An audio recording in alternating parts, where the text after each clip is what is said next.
Welcome to A K Mishra classes. मैं आज आपको बताऊंगा सब्जेक्ट और एग्रीमेंट के कुछ क्वेश्चंस जो लगभग हर एक एग्ज़ाम में पूछे जाते हैं, चाहे वो बैंक हो, चाहे वो एसएससी हो, चाहे एमटीएस हो। 1 से 2 मार्क्स आते हैं। आसान भी होता है क्योंकि हम पहले जूनियर में भी पढ़ चुके होते हैं, ठीक है। और जैसे यहाँ पर देखो कुछ क्वेश्चंस दिए हुए हैं, ठीक। देखो इसमें क्या है, इंग्लिश क्या है, बेस्ड ऑन रीडिंग होता है। अगर आप सेंटेंस को पढ़ें और उसका मीनिंग निकालें तो आप आसानी से कर सकते हैं, ठीक है। कोई ज़्यादा मुश्किल नहीं होता है क्योंकि है तो एक लैंग्वेज ही, ठीक। आज मैं आपको बताऊंगा यहाँ पर कुछ इम्पॉर्टेंट रूल्स। जैसे यहाँ पर सेंटेंस वाइज प्रैक्टिस करेंगे और रूल्स भी देखते जाएंगे। जैसे पहला सेंटेंस लिखा है, everyone has oblique have done his और हर होमवर्क। देखो एग्ज़ाम में ये तो प्रैक्टिस के लिए हैज़ हैव ऑब्लिक दिया है, एग्ज़ाम में इस बेसिस पर नहीं आता। और ख़ासकर ये एसएससी में छोटे छोटे क्वेश्चन आते हैं, लेकिन बैंक में एरर जो होती वो छिपी हुई होती और आपको पहचानना होता है क्योंकि वहाँ पर बड़े बड़े सेंटेंस होते हैं बैंक में। लेकिन एसएससी में ऐसा नहीं होता है, एसएससी में छोटे ही सेंटेंस होते हैं, आप उनको आसानी से कर सकते हैं, ठीक है। तो हम बात करेंगे पहले सेंटेंस की। जैसे पहला सेंटेंस लिखा है, एवरीवन अब has oblique have done his और हर होमवर्क। देखो सब्जेक्ट और एग्रीमेंट में एक खास बात और होती कि सब्जेक्ट को तो पहचानना ही होता है, उसके अकॉर्डिंग कहीं कहीं प्रोनाउन की भी एरर आ जाती, तो उसको भी पहचानना होता है। देखो वर्ब की एरर ना हो, अगर कहीं प्रोनाउन की भी हो तो भी हम देखते हैं। जैसे पहला सेंटेंस लिखा है, एवरीवन। अब देखो इसमें एक रूल होता है कि अगर सेंटेंस ईच से स्टार्ट हो, एवरी से हो, ठीक है, इसके बाद कोई भी सब्जेक्ट हो, है ना। एवरीवन मतलब है हर कोई, ठीक। फिर लिखा है dash done his her homework, his और हर। देखो एवरीवन चाहे वो मेल हो चाहे फीमेल हो, इसीलिए यहाँ पर आया हिज ऑब्लिक हर, ठीक है। अब यहाँ पर एवरीवन तो सब्जेक्ट सिंगुलर है, अकॉर्डिंग टू सब्जेक्ट हम वर्ब लगाते हैं। वर्ब जब सिंगुलर है तो सब्जेक्ट भी उसके साथ सिंगुलर आना चाहिए। और देखो एक खास बात होती है, जैसे कुछ वर्ब होती हैं जिनमें जैसे बेस फॉर्म होती, ठीक। तो बेस फॉर्म वर्ब में जब एस आई एस लगा होता है तो वो वर्ब सिंगुलर होती, ठीक। लेकिन जब नाउन में एस आई एस लग जाता है वो नाउन प्लूरल होता है, ये दिमाग में रखना, ठीक है। जैसे एवरीवन है तो एवरीवन सिंगुलर सब्जेक्ट है, डन हिज और हर होमवर्क, तो जब सिंगुलर सब्जेक्ट है तो वर्ब सिंगुलर आएगी, और हैज सिंगुलर वर्ब होती और हैव प्लूरल वर्ब होती, तो has is the correct answer, ठीक है। अब हम मूव करते हैं नेक्स्ट क्वेश्चन पे। क्वेश्चन नंबर आता है अब सेकंड, ठीक है। सेकंड में क्या लिखा है, सेकंड में लिखा है ईच ऑफ द स्टूडेंट्स। अब देखो dash responsible for doing his और हर होमवर्क, हर वर्क। तो यहाँ देखो क्या लिखा है, ईच ऑफ द स्टूडेंट्स मतलब स्टूडेंट्स तो बहुत सारे हैं, लेकिन उनमें से प्रत्येक, प्रत्येक मतलब 1 बाय 1। और जब 1 बाय 1 की बात होगी तो सब्जेक्ट तो सिंगुलर ही होगा। और अगर हम प्रोनाउन पे ध्यान दें तो हीज और हर भी लिखा है, और हीज और हर सिंगुलर के लिए ही आते हैं, प्लूरल के लिए नहीं आते। तो each of the students is होगा न कि आर होगा, ठीक है। तो ईच ऑफ द स्टूडेंट्स मतलब स्टूडेंट्स में से प्रत्येक, रेस्पॉन्सिबल उत्तरदायी किस चीज़ के लिए, तो for doing his or her homework अपने काम के लिए उत्तरदायी होता है, ठीक है। अब हम मूव करेंगे सेकंड क्वेश्चन पे, थर्ड क्वेश्चन पे। तो थर्ड क्वेश्चन आता है यहाँ पर आइदर। देखो एक रूल इसमें होता है कि जब भी सब्जेक्ट आइदर और से जुड़े हों या नीदर नॉर से जुड़े हों, ठीक, तो वहाँ पर हम सब्जेक्ट सेकंड जो आएगा, सेकंड सब्जेक्ट को प्रायोरिटी देंगे और अकॉर्डिंग टू सेकंड सब्जेक्ट हम वर्ब लगाएंगे। Hair is the either my father मतलब या तो मेरे पिता, और माई ब्रदर्स या तो मेरे भाई। देखो और माई ब्रदर्स, ब्रदर्स यहाँ पर प्लूरल है, लेकिन माई फादर सिंगुलर है। तो आप बताओ कि माई फादर के अकॉर्डिंग या माई ब्रदर्स के अकॉर्डिंग वर्ब किसके अकॉर्डिंग आएगी। सोचो, एक बार सोचो अपने मन में। तो देखो अभी मैंने बताया कि आइदर और से जब सब्जेक्ट जुड़े हों तो सेकंड सब्जेक्ट को प्रायोरिटी देते हैं, तो यहाँ पर माई ब्रदर्स सब्जेक्ट होगा न कि माई फादर। तो इसलिए यहाँ पर क्या हो जाएगा, आइदर माई फादर और माई ब्रदर्स आर, क्या होगा, are is the correct answer. Going to sell the car मतलब या तो मेरे पापा या मेरे भाई क्या करने जा रहे हैं, तो वो कार सेल करने जा रहे हैं, ठीक है। अब हम बढ़ते हैं अगले क्वेश्चन पे। अगला क्वेश्चन है क्वेश्चन नंबर 4, ठीक है। 4 में देखो जैसे आइदर और के लिए रूल होता है वैसे ही नीदर नॉर के लिए होता है। नीदर नॉर में भी हम सेकंड सब्जेक्ट को फॉलो करते हैं। तो यहाँ पर नीदर माई सिस्टर्स मतलब ना तो मेरी सिस्टर्स, सिस्टर्स मतलब बहुत सारी सिस्टर्स, नार माई ब्रदर ना ही मेरे भाई, dash going to sell the house मतलब कोई नहीं, ठीक है। तो dash going to sell the house neither my sisters nor my mother. अब यहाँ पर देखो नीदर नॉर से सब्जेक्ट जुड़े हैं तो सेकंड सब्जेक्ट को ही प्रायोरिटी देंगे। तो यहाँ पर माई सिस्टर से सब्जेक्ट नहीं होगा बल्कि माई मदर सब्जेक्ट होगा, और माई मदर सब्जेक्ट सिंगुलर है इसलिए करेक्ट आंसर होगा इज, ठीक है। Here is the is correct answer. तो neither my sisters nor my mother is going to sell the house, ठीक है। क्वेश्चन नंबर 5 पे आते हैं, ठीक है।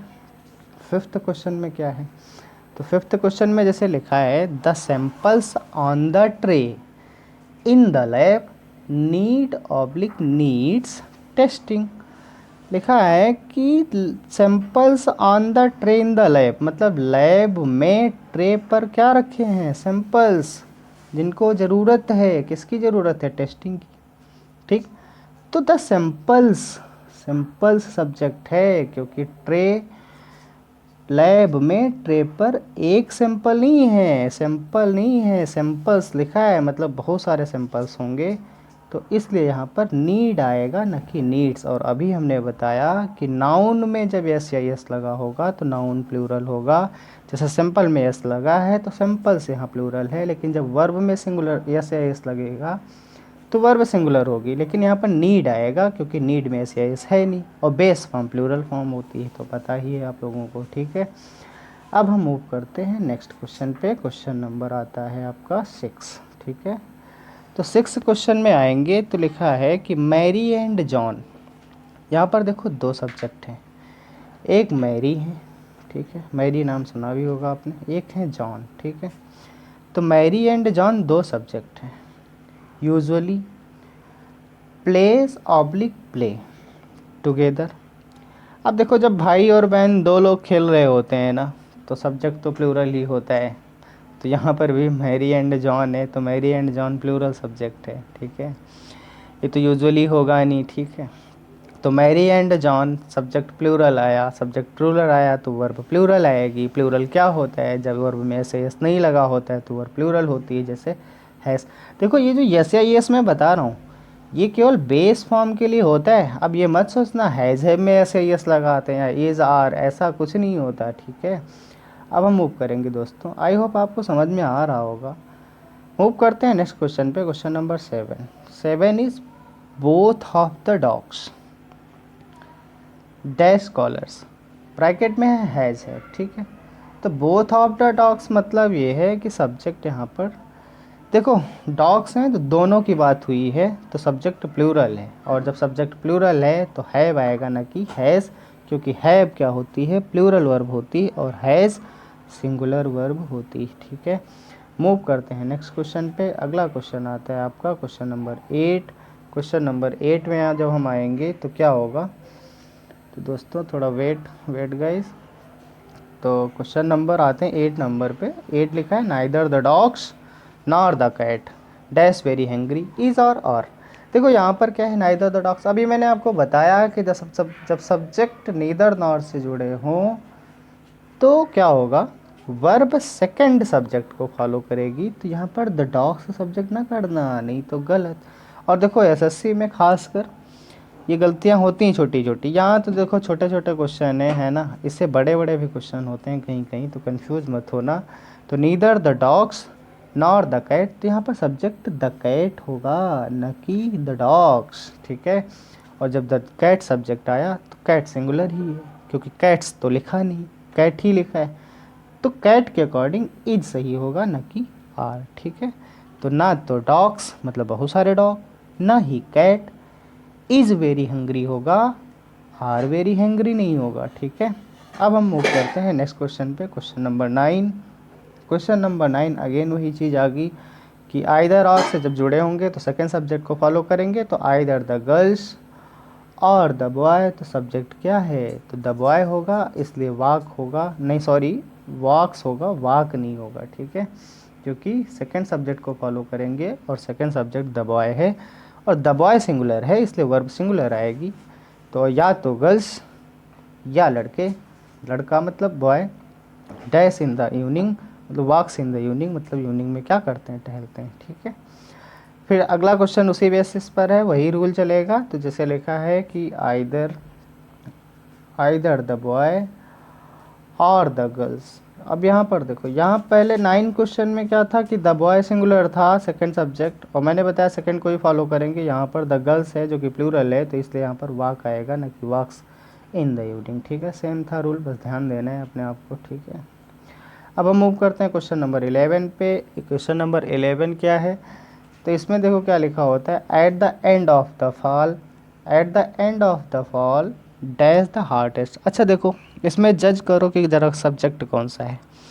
देखो बहुत सारे लोग कंफ्यूज हो रहे होंगे, तो यहाँ पर सब्जेक्ट जो है, ठीक है, eight the end of the fall, ठीक है, और द हार्टेस्ट, तो यहाँ पर सब्जेक्ट हार्ट टेस्ट आएगा। ठीक है, हार्ट टेस्ट आएगा न कि, एक मिनट गाइस, हाँ सब्जेक्ट यहाँ पर हार्ट टेस्ट आएगा न कि eight the end of the fall. तो देखो हार्ट टेस्ट आया, अब यहाँ सिंगुलर नहीं बल्कि प्लूरल सब्जेक्ट है हार्ट टेस्ट, तो इसलिए कम आएगा न कि कम्स। ठीक है, क्योंकि हार्ड टेस्ट लिखा है, टेस्ट में एस लगा है, इसलिए ये क्या है, प्लूरल है। ठीक है दोस्तों, अगला क्वेश्चन हम बात करेंगे, तो क्वेश्चन नंबर आता है 12। ठीक है, 12 में क्या है, तो 12 अगर हम क्वेश्चन बात करें तो 12 में लिखा है the slaughter of animals for their fur has oblique have caused controversy.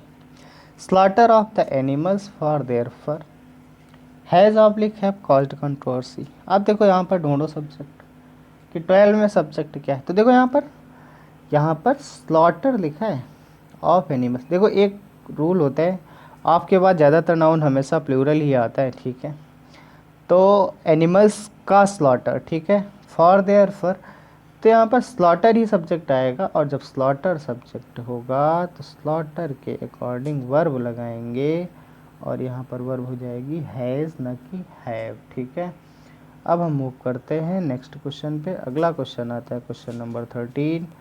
Question number 13 क्या है, 13 में हम बात करेंगे कि लिखा है the students as well has his teacher. तो देखो एज वेल एज का भी एक रूल होता है जिसके अकॉर्डिंग हम वर्ब को लगाते हैं। तो the student as well as his teacher was obliged her going on the field trip. तो यहाँ पर सब्जेक्ट क्या है, the student as well as his teacher, was होगा न कि वर। ठीक है, going on the field trip, तो was is the correct answer. Move on the next question, आगे हम चलते हैं। तो नेक्स्ट क्वेश्चन आता है आपका क्वेश्चन नंबर 14। ठीक है, 14 लिखा है हार्ड टेस्ट। देखो वहाँ पर हार्ड टेस्ट बाद में लिखा था, है ना, उसको हमने जज किया और सब्जेक्ट पकड़ लिया। देखो सब्जेक्ट पकड़ लोगे ना तो वर्ब अपने आप से लग जाएगी, कोई टेंशन नहीं, क्योंकि ये तो पता ही है आपको कि कौन सी वर्ब सिंगुलर होती है, कौन सी प्लूरल होती है।